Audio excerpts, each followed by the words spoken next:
ആശയം ആവിഷ്കാരം PV Prashant Kumar. Dear students, 2024 മാർച്ചിൽ SSLC പരീക്ഷ എഴുതുന്ന എല്ലാ കുട്ടികൾക്കും വിജയാശംസകൾ. Let us start.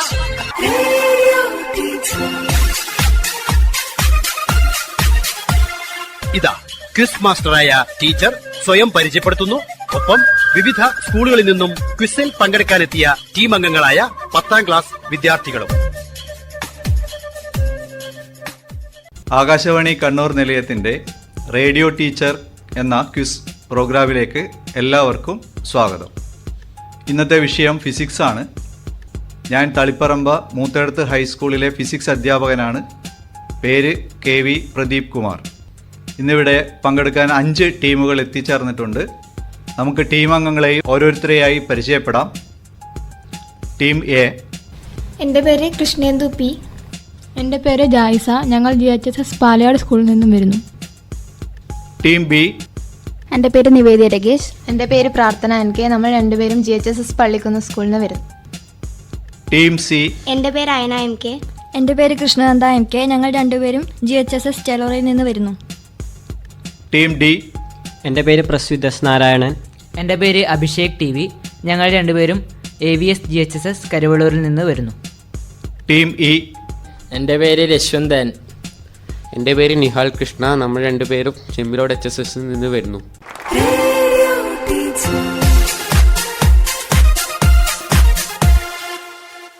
അടുത്ത ചോദ്യം ടീം ഇയോടാണ്. What are the parts of moving coil microphone? Moving coil മൈക്രോഫോണിൻ്റെ ഭാഗങ്ങൾ എന്തൊക്കെയാണ്? Diaphragm, field magnets. Diaphragm, field magnet, voice coil. Voice coil, diaphragm and field magnet. 3 പാർട്സാണ് പ്രധാനമായിട്ടും മെയിനായിട്ട് അതിനുള്ളത്. ഉത്തരം ശരിയാണ്. ടീം ഇക്ക് 10 പോയിന്റ് ലഭിച്ചു. നേരത്തെ നമ്മൾ ചർച്ച ചെയ്തിട്ടുണ്ട് ലൗഡ് സ്പീക്കറുമായി ബന്ധപ്പെട്ടിട്ട്, അല്ലേ? ലൗഡ് സ്പീക്കറിൻ്റെ ഭാഗങ്ങളും മൈക്രോഫോണിൻ്റെ ഭാഗങ്ങളും സെയിം തന്നെയാണ്. പക്ഷെ അതിൻ്റെ പ്രിൻസിപ്പിളിൽ വ്യത്യാസമുണ്ട്. ലൗഡ് സ്പീക്കറിൻ്റെ പ്രിൻസിപ്പിള് മോട്ടോർ പ്രിൻസിപ്പിളാണ്. പക്ഷേ മൂവിംഗ് കോയിൽ മൈക്രോഫോണിൻ്റെ പ്രിൻസിപ്പിള് ഇലക്ട്രോ മാഗ്നറ്റിക് ഇൻഡക്ഷൻ ആണ്. അപ്പോൾ ചിലപ്പോൾ പരീക്ഷയ്ക്ക് ഇവ തമ്മിലുള്ള ഡിഫറൻസ് ചോദിക്കാം, സിമിലാരിറ്റിയും ചോദിക്കാം. ഓക്കെ. അതുപോലെ മറ്റൊരു ചോദ്യം സാധാരണ ചോദിക്കുന്നത് ഈ മൈക്രോഫോണിനെ നമുക്ക് ലൗഡ് സ്പീക്കറായും ലൗഡ് സ്പീക്കറിനെ മൈക്രോഫോണായി ഉപയോഗിക്കാൻ പറ്റുമോ എന്നൊരു ചോദ്യം ചോദിക്കാറുണ്ട്. നിങ്ങൾക്ക് അതിനോട് യോജിക്കാം അല്ലെങ്കിൽ വിയോജിക്കാം. പക്ഷെ നിങ്ങൾ പറയുന്ന ഉത്തരത്തിനെ നിങ്ങൾ ന്യായീകരിക്കേണ്ടി വരും. ഉപയോഗിക്കാം എന്ന് പറഞ്ഞാൽ എന്തുകൊണ്ട് ഉപയോഗിക്കാം, ഉപയോഗിക്കാൻ പറ്റില്ലെങ്കിൽ എന്തുകൊണ്ട് ഉപയോഗിക്കാൻ പറ്റില്ല. ഓക്കെ. അത്തരം ചോദ്യങ്ങളൊക്കെ പരീക്ഷയ്ക്ക് ഉണ്ടാകാം, ശ്രദ്ധിക്കുക.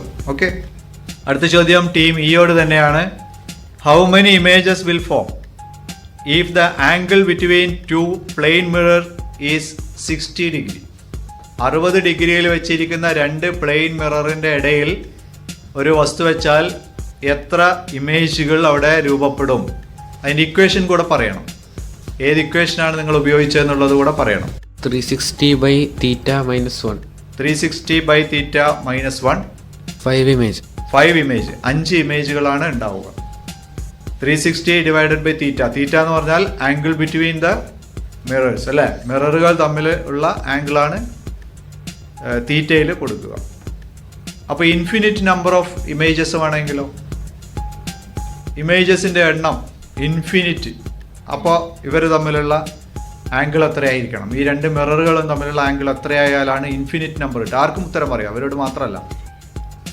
0 ഡിഗ്രി. 0 ഡിഗ്രി എന്ന് പറഞ്ഞാൽ 2 മിററും പാരലായിട്ടായിരിക്കും ഉണ്ടാവുക, അല്ലേ?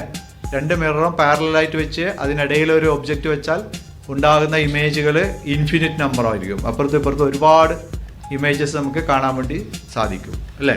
ടീം ഇക്ക് 10 പോയിന്റ് ലഭിച്ചിരിക്കുന്നു. അടുത്ത ചോദ്യം ടീം ഡിയോടാണ്. Why stars are twinkling? രാത്രി ആകാശത്ത് നോക്കിക്കഴിഞ്ഞാൽ നക്ഷത്രങ്ങൾ കാണാം. നക്ഷത്രങ്ങൾ ടിങ്കിൾ ചെയ്യുന്നുണ്ട്, മിന്നിത്തിളങ്ങുന്നുണ്ട്. ഇതിന് കാരണം എന്താണ്? The light from stars came from a large distance. During this process, they need to travel through many layers of atmosphere of different optical density. So they undergo successive refractions. As a result, the stars appear as twinkling. വളരെ ശരിയായ ഉത്തരമാണ്. When light passes through media of different optical densities it undergoes successive refractions. Hence the source of light appears like twinkling. അതാണ് സ്റ്റാറുകൾ twinkle ചെയ്യാനുള്ള കാരണം. Atmospheric refraction ആണ് പറയാം അല്ലേ. അറ്റ്മോസ്ഫിയറിക് റിഫ്രാക്ഷൻ്റെ ഒരു ഫലമാണ് ടിംഗ്ലിങ്ങിൻ്റെ, സ്റ്റാറിൻ്റെ ടിംഗ്ലിംഗ് എന്ന് പറയുന്നത്. അപ്പോൾ ടീം ഡിക്ക് 10 സ്കോർ കിട്ടിയിരിക്കുകയാണ്. അപ്പോൾ ഇതോടൊപ്പം ചോദിക്കാവുന്ന ഒരു ചോദ്യം, ടിൻഡൽ എഫക്റ്റ് കേട്ടിട്ടില്ലേ? ടിൻഡൽ എഫക്റ്റ് അതെന്താണ്? ടിൻഡൽ എഫക്റ്റ് ആ ഒരു കൊളോയിഡൽ ഫ്ലൂയിഡിലൂടെ അല്ലെങ്കിൽ നമ്മുടെ അറ്റ്മോസ്ഫിയറിലൂടെയൊക്കെ വരുമ്പോൾ പുക അതുപോലുള്ള മൂടൽ മഞ്ഞൊക്കെ ഉണ്ടാകുമ്പോൾ അതിനിടയിലൂടെ ലൈറ്റ് വരുമ്പോൾ ലൈറ്റിൻ്റെ പാത്ത് വിസിബിൾ ആകുന്നത് അല്ലേ, പാത്ത് വിസിബിൾ ആകുന്നത് അതും റിഫ്രാക്ഷൻ്റെ ഒരു എഫക്റ്റ് തന്നെയാണ്. പക്ഷേ ഈ എഫക്റ്റിനെ നമ്മൾ ടിൻഡൽ സ്കാറ്ററിങ്ങിൻ്റെ അറ്റ്മോസ്ഫിയറിലൂടെ ലൈറ്റ് പാസ് ചെയ്ത് വരുമ്പോൾ ഈ മഞ്ഞ് അതുപോലുള്ള പുകയിൽ കൂടിയൊക്കെ ലൈറ്റ് പാസ് ചെയ്ത് വരുമ്പോൾ ഉണ്ടാകുന്ന സ്കാറ്ററിങ്ങിൻ്റെ ഒരു ഫലമായിട്ട് അല്ലെങ്കിൽ വിസരണത്തിൻ്റെ ഫലമായാണ് അതിൻ്റെ പാത്ത് തെളിഞ്ഞു വരുന്നത്. അതിനെയാണ് നമ്മൾ ടിൻഡൽ എഫക്റ്റ് എന്ന് പറയുന്നത്. ഓക്കെ, അടുത്ത ചോദ്യം ടീം സിയോടാണ്. ടീം സി റെഡി അല്ലേ? ഓക്കെ. ഹൈപ്പർ മെട്രോപ്പിയ കണ്ണിൻ്റെ ഒരു ഡിഫക്റ്റ് ആണ് ഹൈപ്പർ മെട്രോപ്പിയ അല്ലെങ്കിൽ ദീർഘദൃഷ്ടി. എന്താണ് ദീർഘദൃഷ്ടി? അതെങ്ങനെ പരിഹരിക്കാം? ഒരാൾക്ക് അകലെയുള്ള വസ്തുവിനെ കാണാമെങ്കിലും അടുത്തുള്ള വസ്തുവിനെ കാണാൻ സാധിക്കാത്തത് മൂലം ഉള്ള ഒരു ദൃഷ്ടിരോഗമാണ് ഈ ദീർഘദൃഷ്ടി എന്ന് പറയുന്നത്. ഇങ്ങനെയുള്ള ആൾക്ക് 25 സെൻറ്റിമീറ്ററിലും കൂടുതലായിരിക്കും അതിൻ്റെ ആ ഒരു നിയർ പോയിന്റ് എന്ന് പറയുന്നത്.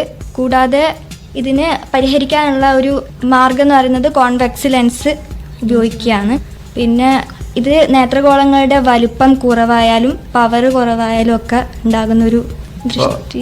വളരെ വളരെ കറക്റ്റ് ആയിട്ടുള്ള ആൻസർ ആണ്. ഹൈപ്പർ മെട്രോപ്പിയ ദൂരെയുള്ള വസ്തുക്കളെ കാണാൻ വേണ്ടി സാധിക്കും. You can see the objects, distant objects very clearly, but it is very difficult to see the nearer objects.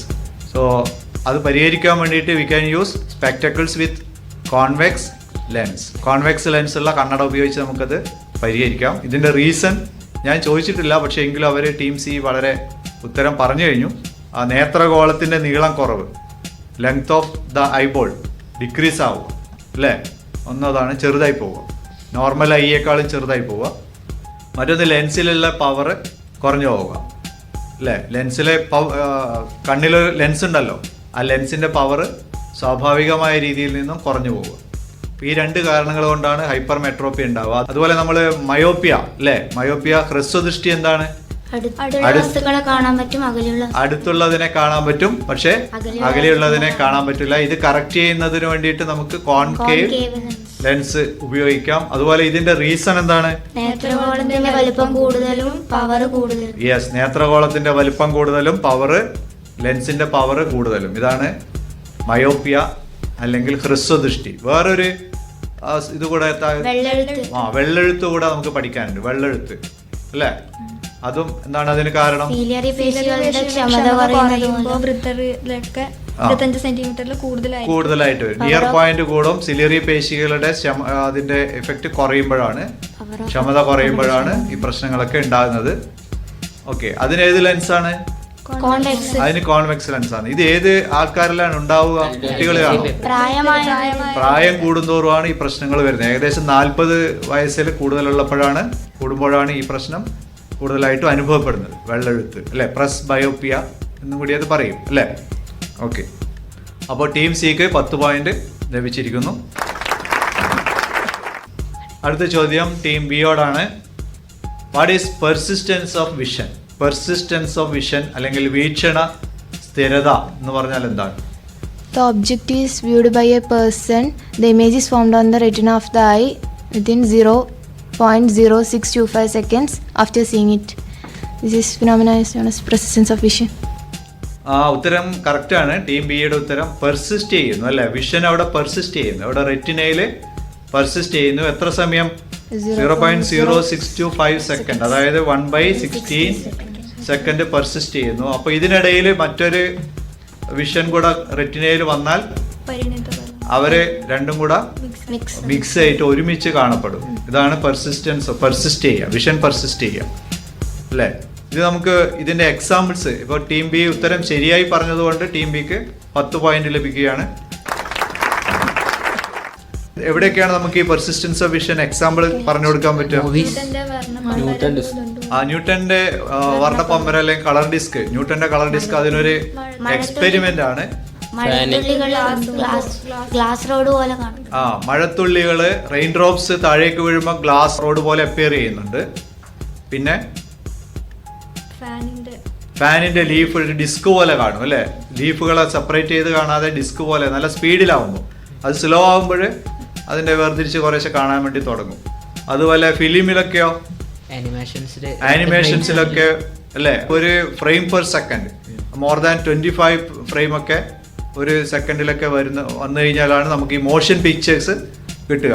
അത് ഫിലിമുകളിൽ, മൂവികളിലൊക്കെ പെർസിസ്റ്റൻസ് ഓഫ് വിഷനാണ്. പിന്നെ രാത്രി നമുക്ക് ഒരു ചന്ദനത്തിരി കത്തിച്ച് വട്ടം കറക്കിയാൽ സർക്കിളായിട്ട് കിട്ടും അല്ലേ? ഇലുമിനേറ്റഡ് സർക്കിൾ കിട്ടും. അല്ലെങ്കിൽ നമ്മൾ എന്തെങ്കിലും എഴുതിയാൽ എഴുത്തുപോലെ വരും.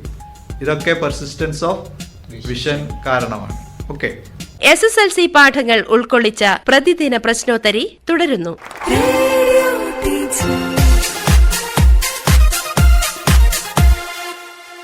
അടുത്ത ചോദ്യം ടീം എയോടാണ്. എനർജി, വിവിധതരം എനർജികളെ കുറിച്ച് പഠിക്കുന്നുണ്ട്. അതിൽ ന്യൂക്ലിയർ എനർജി പഠിച്ചിട്ടുണ്ട്. ന്യൂക്ലിയർ ഫിഷൻ എന്ന് പറഞ്ഞാൽ എന്താണ്? What is nuclear fission? ഒരു വലിയ മാസുള്ള കണികേന ചെറിയ അറ്റോമിക മാസുള്ള കണികകളാക്കി മാറ്റുന്നതാണ് ന്യൂക്ലിയർ ഫിഷന്. ഇതിൽ ദ്രവ്യനഷ്ടം സംഭവിക്കുന്നു. ഈ ദ്രവ്യനഷ്ടം ഊർജമായിട്ട് മാറുകയും ചെയ്യുന്നു. Okay, very good. നല്ല ആൻസർ ആണ്, കറക്റ്റ് ആൻസർ ആണ് പറഞ്ഞത്. ന്യൂക്ലിയർ ഫിഷൻ മാസ് കൂടിയ ന്യൂക്ലിയസിനെ സ്മോളർ ന്യൂക്ലിയസുകളാക്കിയിട്ട് സ്പ്ലിറ്റ് ചെയ്യുക അല്ലേ? Using A neutron, slow neutron ഉപയോഗിച്ചിട്ടാണ് അത് ചെയ്യുക. അപ്പോൾ ടീം എ കറക്റ്റ് ആൻസർ പറഞ്ഞതുകൊണ്ട് ടീം എക്ക് 10 പോയിന്റ് ലഭിച്ചു. ഇതിനകത്ത് ധാരാളം എനർജി ഉണ്ടാവും അല്ലെ? ന്യൂക്ലിയർ ഫ്യൂഷനിൽ സാധാരണ യുറേനിയത്തിന്റെ 235 എന്ന് പറയുന്ന ഐസോടോപ്പിനെയാണ് സാധാരണ ഇത് ന്യൂക്ലിയർ ഫിഷന് വിധേയമാക്കാറ്. അപ്പോൾ ധാരാളം എനർജി ഉണ്ടാകും, കുറച്ച് എനർജി മാസ് ലോസ് ആകും അല്ലെ? കുറച്ച് മാറ്റർ ലോസ് ആകും. ആ ലോസ് ആകുന്ന മാറ്ററാണ് എനർജി ആയിട്ട് കൺവേർട്ട് ചെയ്യുന്നത്.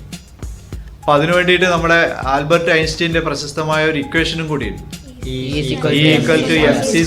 അതിൽ ഈ എനർജിയെ സൂചിപ്പിക്കുന്നു, എം മാസ്, ആ എത്രയാണോ മാസ് ലോസ് ആയത് ആ മാസാണ് M.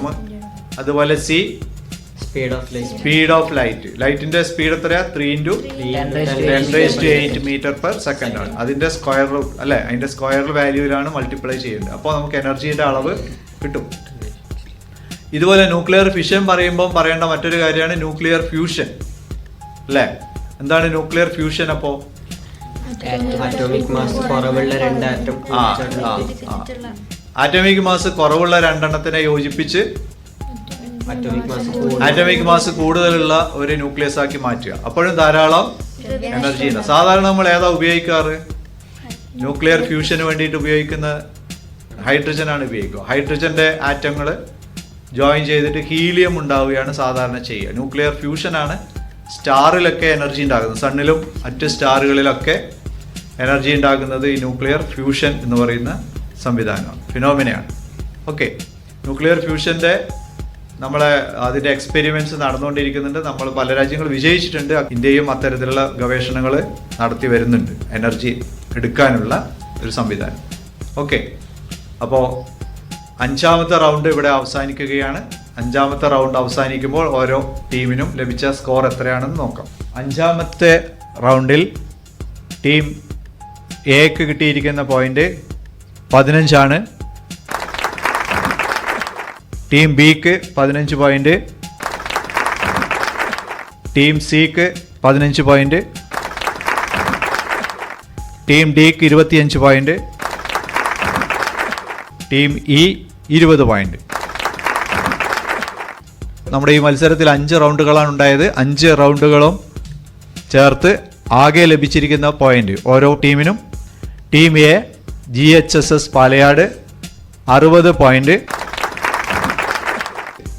Team B GHSS Pallikkunnu 71 point, team C GHSS Chelora 78 point, team D AVS GHSS Karivellur 78 point. Team E Chembilode HSS 70 point. 5 റൗണ്ടും പൂർത്തിയാകുമ്പോൾ ഏറ്റവും കൂടുതൽ പോയിന്റ് കിട്ടിയിരിക്കുന്നത് 2 ടീമുകളുണ്ട്.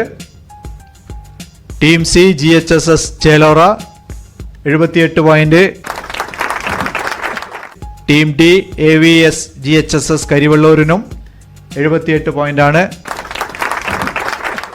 രണ്ടുപേരും ഒന്നാം സ്ഥാനം നേടിയിരിക്കുന്നു. രണ്ടാം സ്ഥാനത്തെത്തിയിരിക്കുന്നത് ടീം ബി GHSS പള്ളിക്കുന്ന്. എല്ലാ വിജയികൾക്കും അഭിനന്ദനങ്ങൾ അറിയിക്കുന്നു. ഇവിടെ പങ്കെടുത്ത എല്ലാ കുട്ടികൾക്കും അഭിനന്ദനം അറിയിക്കുന്നു. ഈ പരിപാടി ശ്രവിക്കുന്ന എല്ലാ വിദ്യാർത്ഥികൾക്കും ഈ വരുന്ന SSLC പരീക്ഷയിൽ നല്ല സ്കോർ നേടാനാവട്ടെ എന്ന് ആശംസിക്കുകയും ചെയ്യുന്നു.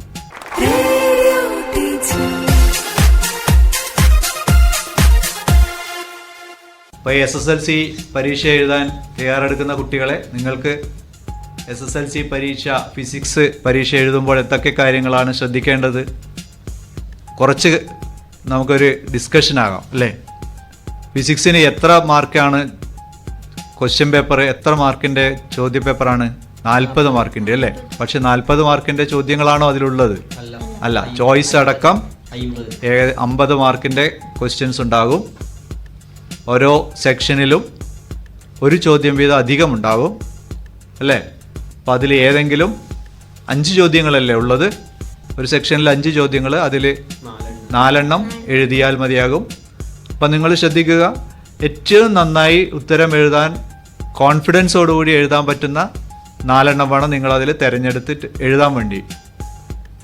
കോൺഫിഡൻസ് കുറഞ്ഞത് അവിടെ മാറ്റി വെക്കുക, അത് പിന്നെ വേണമെങ്കിൽ എഴുതാം. അപ്പോൾ ആദ്യം എഴുതുന്നതൊക്കെ നല്ല കോൺഫിഡൻസോടുകൂടി ശരിയുത്തരമാണെന്ന് ഉറപ്പുവരുത്തി എഴുതുക. ആദ്യം എഴുതുന്ന ഉത്തരങ്ങളൊക്കെ തെറ്റാതെ ശരിയുത്തരങ്ങൾ എഴുതുക. അത് പേപ്പർ വാല്യൂ ചെയ്യുന്നവർക്ക് നിങ്ങളെക്കുറിച്ചൊരു നല്ല അല്ലേ, first impression is the best impression എന്നല്ലേ ഉണ്ടാക്കാൻ വേണ്ടി സാധിക്കും. നല്ല ഹാൻഡ് റൈറ്റിംഗ് ഉപയോഗിക്കുക. വാരി വലിച്ചിട്ട് എഴുതുന്നത് പോലെ എഴുതരുത്. നന്നായി വായിക്കാൻ, അത് വായിക്കുന്നയാൾക്ക് നന്നായി വായിക്കാൻ പറ്റുന്ന വിധത്തിൽ വേണം പരീക്ഷ എഴുതാൻ വേണ്ടി. അതുപോലെ ചിത്രങ്ങൾ വരയ്ക്കാനുണ്ടാവും. നമുക്ക് ഈ ക്വിസ് കോമ്പറ്റീഷനിൽ ചിത്രം ഉൾപ്പെടുത്താൻ വേണ്ടി സാധിക്കില്ലല്ലോ. പ്രധാനമായിട്ടും വരുന്ന ചിത്രങ്ങളെ ഒന്ന് ശ്രദ്ധിച്ചു നോക്കുക. അതായത് ജനറേറ്ററിൻ്റെ ചിത്രം, AC ജനറേറ്റർ, അതുപോലെ DC ജനറേറ്റർ. AC ജനറേറ്ററും DC ജനറേറ്ററും തമ്മിൽ വ്യത്യാസം വരുന്നത് എവിടെ മാത്രം? അതിൽ സ്പ്ലിറ്ററിങ്ങും സ്ലിപ്പറിങ്ങും. അത് സ്ലിപ്പറിങ് വരുന്നത് AC ജനറേറ്ററിലാണ്, സ്പ്ലിറ്ററിങ് വരുന്നത് DC ജനറേറ്ററിലാണ്. അവിടെ മാത്രമേ മാറ്റം വരുന്നുള്ളൂ. അപ്പോൾ ജനറേറ്ററുകളുടെ ചിത്രം ഒന്ന് ശ്രദ്ധിച്ചു നോക്കുക. രണ്ടാമതായിട്ട് വരുന്നത് മോട്ടോറിൻ്റെ ചിത്രമാണ്. മോട്ടോറിൻ്റെ ചിത്രവും അതുപോലെ ജനറേറ്ററിൻ്റെ, അതായത് DC ജനറേറ്ററിൻ്റെ ചിത്രവും സെയിം ആണ്, പക്ഷെ അതിൽ ചെറിയൊരു വ്യത്യാസമുണ്ട്. എന്താണ് വ്യത്യാസം? Yes, very good. അതായത് DC ജനറേറ്ററിൽ നമ്മൾ ഔട്ട്പുട്ടാണ്, അവിടുന്ന് വൈദ്യുതി പുറത്തേക്ക് കിട്ടുക. അപ്പോൾ അവിടെ നമ്മളൊരു ഗാൽവനോമീറ്ററോ അല്ലെങ്കിൽ ഗാൽവനോസ്കോപ്പോ അല്ലെങ്കിൽ ബൾബോ അങ്ങനെ എന്തെങ്കിലും ആയിരിക്കും ഘടിപ്പിക്കേണ്ടത്. വൈദ്യുതി പുറത്തേക്ക് ലഭിക്കുന്നതാണ്. അതേസമയം മോട്ടോറിന് നമ്മൾ വൈദ്യുതി ഉള്ളിലേക്ക് കൊടുക്കേണ്ടതാണ്. അപ്പോൾ അവിടെ നമ്മൾ ബാറ്ററി ആണ് കൊടുക്കേണ്ടത്. DC മോട്ടോർ വരുമ്പോൾ അതാണ് ശ്രദ്ധിക്കേണ്ടത്. അപ്പോൾ AC generator, DC generator, DC motor ഏകദേശം സെയിം വരുന്ന, അവർ തമ്മിലുള്ള വ്യത്യാസങ്ങൾ സാമ്യങ്ങൾ നോക്കി വെക്കണം. പിന്നെ ഉള്ള ഒരു ചിത്രം ട്രാൻസ്ഫോമറുമായി ബന്ധപ്പെട്ടിട്ടുള്ളതാണ്. ട്രാൻസ്ഫോമർ അല്ലേ? Transformer, step up transformer, step down transformer. അതിൽ സ്റ്റെപ്പ് അപ്പ് ട്രാൻസ്ഫോമറിൻ്റെ പ്രൈമറിയിൽ ടേൺസ് കുറവായിരിക്കും, സെക്കൻഡറിയിൽ ടേൺസ് കൂടുതലായിരിക്കും. സ്റ്റെപ്പ് ഡൗണിൽ പ്രൈമറിയിൽ ടേൺസ് കൂടുതലായിരിക്കും, സെക്കൻഡറിയിൽ ടേൺസ് കുറവായിരിക്കും. അതുപോലെ ചിത്രത്തിൽ ഇവർ ശ്രദ്ധിക്കേണ്ട വേറൊരു തിക്നെസിന്റെ ഒരു കാര്യമുണ്ട് അല്ലേ? അതെങ്ങനെയാ ഓർത്ത് നോക്കുക? തിക്നെസ് എവിടെ തിക്നെസ് കൂടുതൽ, എവിടെ തിക്നെസ് കുറവ്? ആ, കറണ്ട് തൽക്കാലം അവിടെ കറണ്ടിന്റെ കാര്യം ഇപ്പൊ ആലോചിക്കണ്ട. നമുക്ക് ഇങ്ങനെ പറയാം, നമ്പർ ഓഫ് ടേൺസ് കുറവുള്ളത് അല്ലേ? നമ്പർ ഓഫ് ടേൺസ് എവിടെയാണോ കുറവ് അത് തിക്നെസ് കൂടിയതായിരിക്കും. അപ്പോൾ അത് വരക്കുമ്പോൾ ഓർത്ത് വെക്കുക. ചിലപ്പോൾ ചിത്രം തന്നിട്ട് പാർട്സ് പറയാൻ വേണ്ടിയിട്ടുള്ള ചോദ്യങ്ങളായിരിക്കാം വരാം. അങ്ങനെ രണ്ട് രീതിയിലും വരക്കാം. പാർട്ടായിട്ട് തന്നിട്ട് മുഴുവനെ കംപ്ലീറ്റ് ചെയ്യാൻ വേണ്ടി പറയാം, അല്ലെങ്കിൽ ചിത്രം മുഴുവൻ തന്നിട്ട് അതിൻ്റെ പാർട്സ് എഴുതാൻ വേണ്ടിയിട്ട് പറയാം. അപ്പോൾ ട്രാൻസ്ഫോമർ കഴിഞ്ഞ് അതുപോലെ ലെൻസ് അല്ലേ, ലെൻസിൽ ഇമേജ് ഫോർമേഷൻ്റെ ചിത്രങ്ങളാണ് അധികം ഉണ്ടാവുക. ഇമേജ് ഫോർമേഷൻ ഇൻഫിനിറ്റിയിലുള്ളതുണ്ട്, ബിയോണ്ട് സി. അത് ലെൻസിലാകുമ്പോൾ 2F എന്ന് പറയും, മിററിലാകുമ്പോൾ സി എന്ന് പറയും. ബിയോണ്ട് സി ഉണ്ടാകും, അല്ലെങ്കിൽ സി അല്ലെങ്കിൽ 2Fലുള്ളത് ഉണ്ടാവും. ബിറ്റ്വീൻ F ആൻഡ് സി ഉണ്ടാകും, F ആൻഡ് 2F ഉണ്ടാകും അല്ലേ. പിന്നീട് വരുന്നത് Fലുള്ളത് ഉണ്ടാകും. പിന്നെ ബിറ്റ്വീൻ F ആൻഡ് ലെൻസ് അല്ലെങ്കിൽ പി ഒറിജിൻ എന്നും പറയാം, അല്ലെങ്കിൽ പി പോള്, അതിൻ്റെ ഇടയിലുള്ളത്. അപ്പോൾ ഇങ്ങനെ വിവിധ രീതിയിലുള്ള ഇമേജ് ഫോർമേഷൻ മിററിലും വരാം, ലെൻസിലും വരാം. അപ്പോൾ ഇത്രയും ഫിഗറുകൾ പഠിച്ചു വെക്കണം. ഫിഗേഴ്സ് ഏറ്റവും ചെറിയ പോയിന്റ് പോലും നമ്മൾ ഇമ്പോർട്ടൻ്റ് ഇതാണ്, ഇത് ഇമ്പോർട്ടൻ്റ് അല്ല എന്നുള്ളതില്ല. എല്ലാം ഒരേപോലെ ഈക്വലി ഇമ്പോർട്ടൻ്റ് ആണ്. ഏത് മേഖലയിൽ നിന്ന് ഏത് മൂലക്കുന്ന് വേണമെങ്കിലും പരീക്ഷയ്ക്ക് ചോദ്യം ചോദിക്കാം. അതുകൊണ്ട് നമ്മൾ ഒന്നും വിടാൻ വേണ്ടി പാടില്ല, എല്ലാ മേഖലയിലും പഠിക്കണം. കിട്ടില്ലേ? ചെറിയ മൈന്യൂട്ട് പോയിന്റ് പോലും നമ്മൾ പഠിച്ചിരിക്കണം, എങ്കിൽ നമുക്ക് 40 മാർക്കും വാങ്ങാൻ വേണ്ടി സാധിക്കും. ഓക്കെ, അപ്പോൾ ചിത്രത്തിൻ്റെ കാര്യം ഞാൻ പറഞ്ഞത്. ചിത്രം വരക്കുമ്പോൾ ശ്രദ്ധിക്കുക, പെൻസിൽ അതിൻ്റെ പെൻസിൽ ബോക്സിൽ കരുതണം. നേരിയ മുന, അധികം കട്ടി കൂടിയ വരകൾ പാടില്ല. പാടില്ല എന്നല്ല, അത് പിന്നെ നിങ്ങൾ മായ്ക്കുമ്പോൾ പ്രയാസമായിരിക്കും, അത് വൃത്തികേടാവും. മായ്ക്കുക, റബ്ബർ അധികം ഉപയോഗിക്കാതിരിക്കുക, അപ്പോൾ നല്ല ചിത്രം വരക്കാൻ വേണ്ടി സാധിക്കും. ഓക്കെ, മോഡൽ എക്സാമിന് വരുന്ന ചോദ്യങ്ങൾ ശ്രദ്ധിച്ചു നോക്കുക. മോഡൽ എക്സാം SSLC പരീക്ഷയ്ക്ക് ഇടുന്ന 4 സെറ്റ് ചോദ്യങ്ങളിൽ ഒന്നാണ് മോഡൽ എക്സാമിന് വരുന്നത്. ഓക്കെ, അതേ സ്റ്റാൻഡേർഡിലുള്ള ക്വസ്റ്റ്യൻസ് തന്നെയായിരിക്കും SSLC പരീക്ഷയ്ക്കും ഉണ്ടാവുക.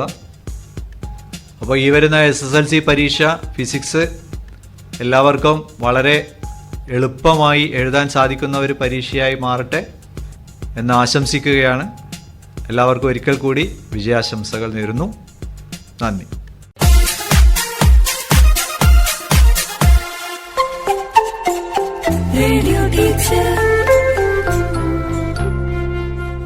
നാളെ ഇതേ സമയം ജോഗ്രഫി പ്രശ്നോത്തരി. Quiz master T Valsalan, Irikkur government higher secondary school, സാമൂഹ്യശാസ്ത്രം അധ്യാപകൻ.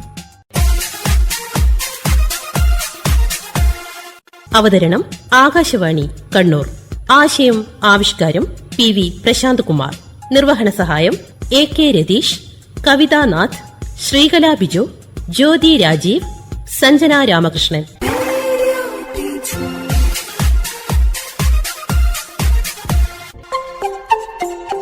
Radio teacher.